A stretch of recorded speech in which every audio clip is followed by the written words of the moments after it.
ہر مسلمان کا یہ فریضہ ہے کہ وہ ان کی کیا کرے؟ ہر مسلمان پر فریضہ، مستحب نہیں، فریضہ۔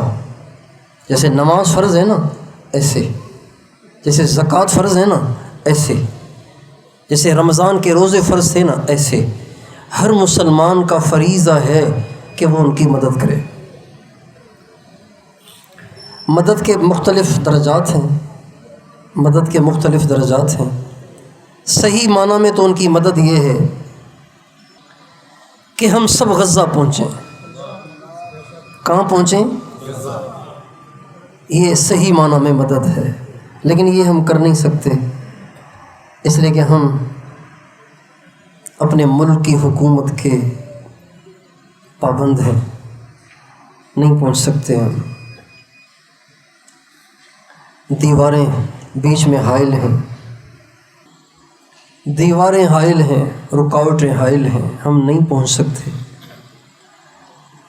تو مدد کی اور صورتیں بھی ہیں۔ ایک مدد کی صورت ہے کہ ان کے حق میں آواز اٹھائی جائے۔ ان کے حق میں کیا اٹھائی جائے؟ سوشل میڈیا آج کل بہت بڑا گراؤنڈ ہے، اس پہ آواز اٹھائی جا سکتی ہے، آواز اٹھائی جائے، ان کے حق میں آواز اٹھائی جائے، ایک کام۔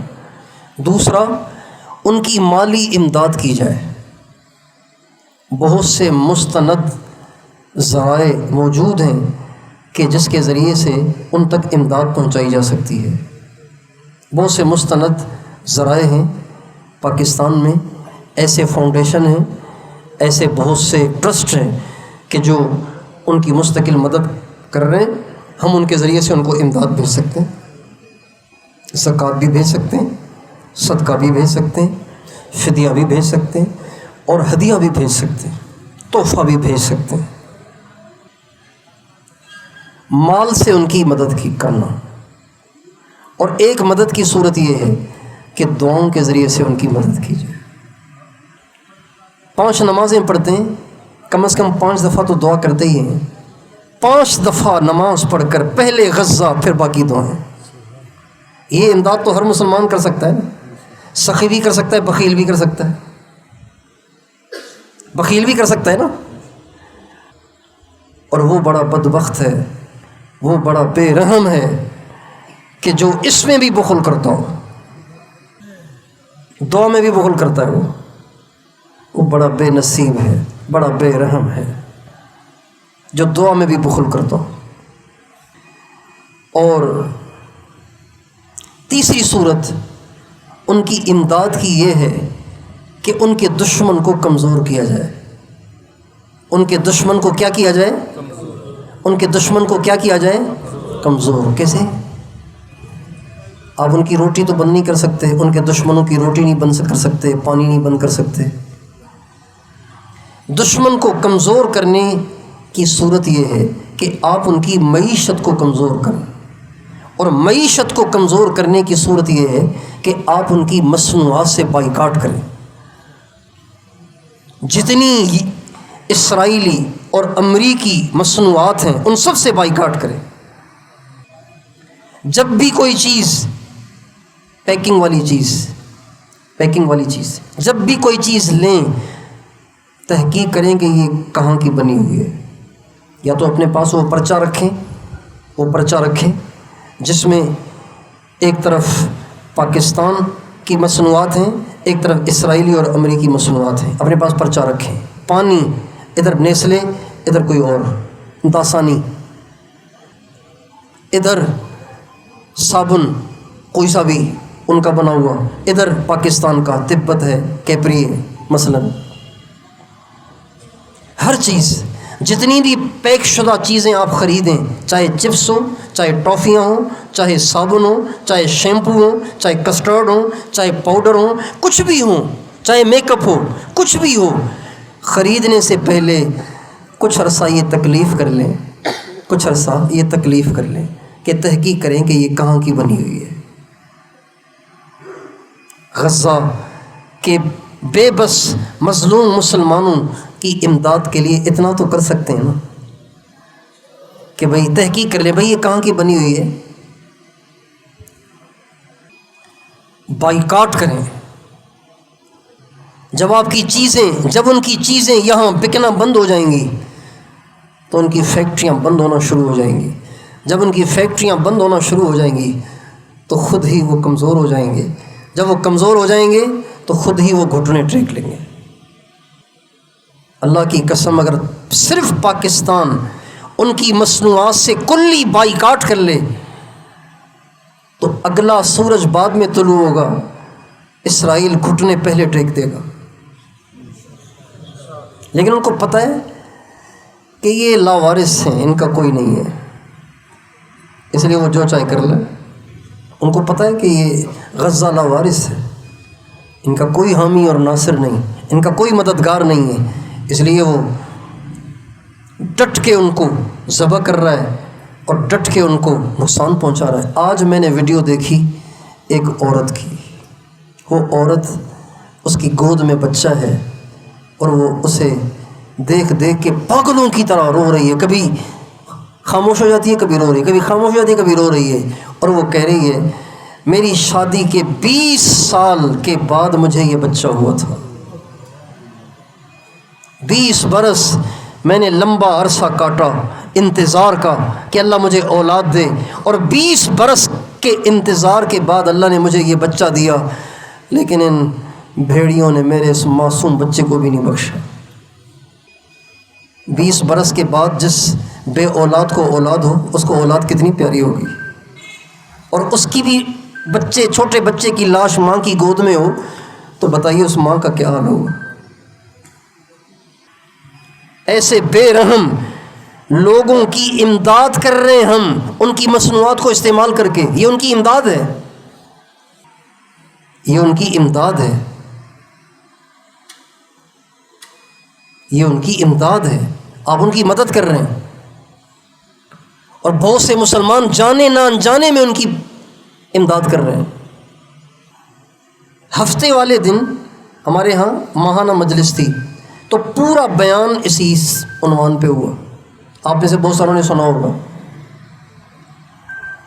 اگلے دن میں کہیں بیان کرنے گیا، اس کے 2 دن کے بعد کہیں بیان کرنے گیا، 3 دن کے بعد بیان کرنے گیا.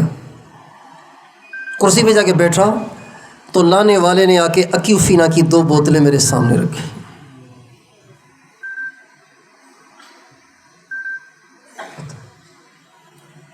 کس سے گلہ کیا جائے؟ اور رکھنے والے وہ جو پابندی سے بیان سنتے ہیں، اکیوفینا کی آگے بوتلیں رکھی سامنے.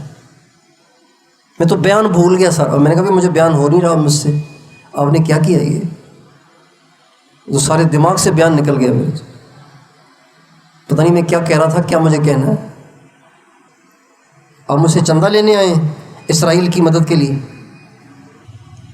مولانا الیاس صاحب رحمۃ اللہ علیہ ایک شعر بہت پڑھتے تھے. جب وہ کسی چیز کو قوت سے بیان کرتے تھے اور آگے سے کوئی تاثر نہیں ہوتا تھا نا، تو بے بس ہو کے ایک شعر پڑھتے تھے. بک رہا ہوں جنون میں کیا کیا، کچھ تو سمجھے خدا کرے کوئی. بک رہا ہوں جنون میں کیا کیا، کچھ تو سمجھے خدا کرے کوئی. یہ جو آپ نیسلے کی بوتل خرید رہے ہیں، یہ پیسے ان کو بھی دے رہے ہیں، اور اس کا کچھ حصہ آپ ادھر بھی بھیج رہے ہیں.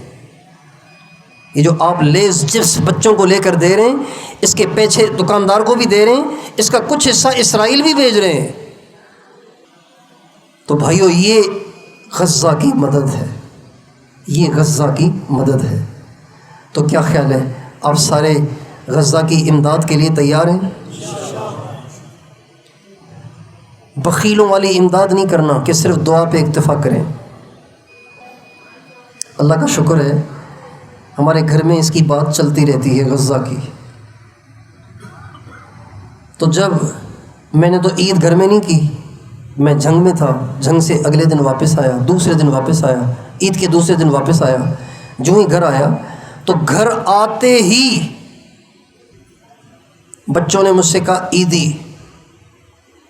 تو میں نے ان کو عیدی دی. انہوں نے پہلے بھی عیدی جمع کی ہوئی تھی، چچا نے دی، تایا نے دی، اس نے دی، اس نے دی. میرے نواسے، نواسی، میرا چھوٹا بیٹا، ان سب نے عیدی جمع کی ہوئی تھی پہلے سے. مجھ سے مانگی تو میں نے بھی دے دی. جب میں نے بھی ان کو عیدی دے دی تو اللہ کے فضل سے, اللہ کا شکر ہے, ہمارا اس میں کوئی کمال نہیں, ان بچوں نے اپنی جیب سے سارے پیسے نکال کے کہا بابو یہ غزہ کے لیے بھیج دیں. اللہ کا شکر ہے. میرے نواسے کے پاس جو پیسے جمع ہوئے تھے وہ تھے 2030 روپے. 2030 روپے. میری نواسی کے پاس جو پیسے جمع ہوئے وہ بھی 2030 روپے. سارے پیسے نکال کے دے دیے. اچھا جب سارے پیسے انہوں نے دے دیے نا, اب ان کی جیب ہو گئی خالی. تو میرے پاس نوٹوں کی تھوڑی دستی تھی, 10 کے نوٹوں کی نئے نوٹ تھے. تو میں نے ان میں سے 3 نوٹ نکال کے اپنے نواسے کو دیے. میں نے کہا آپ کی جیب تو اب خالی ہو گئی, یہ 3 آپ اپنے استعمال کے لیے رکھ لو. 30 روپے. جب اس کو میں نے 30 روپے یعنی 3 نئے نوٹ دیے نا 10 روپے کے, تو اسی لمحے اس نے کہا بابو غزہ کے لیے. تو میرے دل میں آیا کہ پھر میں اس کو اور دے دوں, لیکن میں نے کہا یہ تو پھر ایسے ہی کرتا رہے گا, میں دیتا رہوں گا, یہ ادھر جمع کرتا رہے گا. اللہ کا شکر ہے بچوں نے 1 روپیہ بھی جیب میں نہیں رکھا.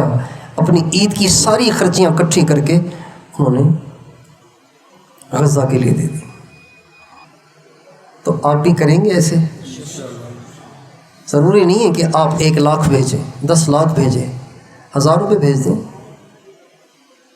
2000 بھیج دیں, 4000 بھیج دیں. بیوی سے کہیں بیگم غزہ کی مدد کرنی ہے, کچھ ہے. بچوں سے کہیں, بچیوں سے کہیں, سب سے کہیں, کریں گے مدد غزہ کی انشاءاللہ. آج آپ حضرت ابراہیم کے پڑوسیوں کی مدد کریں, کل قیامت کے دن اللہ آپ کی مدد کرے گا. آج آپ حضرت ابراہیم کے پڑوسیوں کی مدد کریں, کل قیامت کے دن حضرت ابراہیم آپ کی مدد کریں گے. آج آپ حضور کی امت کی مدد کریں, کل قیامت کے دن حضور آپ کی مدد کریں گے. تو یہ امداد کی میں نے کئی صورتیں آپ کے سامنے رکھیں. ان ساری صورتوں کو ذہن میں رکھیں اور جتنی زیادہ ہو سکے امداد کریں. دعاؤں سے, پیسوں سے اور بائیکاٹ کے ذریعے سے, آواز اٹھانے کے ذریعے سے مدد کریں گے انشاءاللہ. اللہ تعالی ہم سب کو توفیق عطا فرمائے.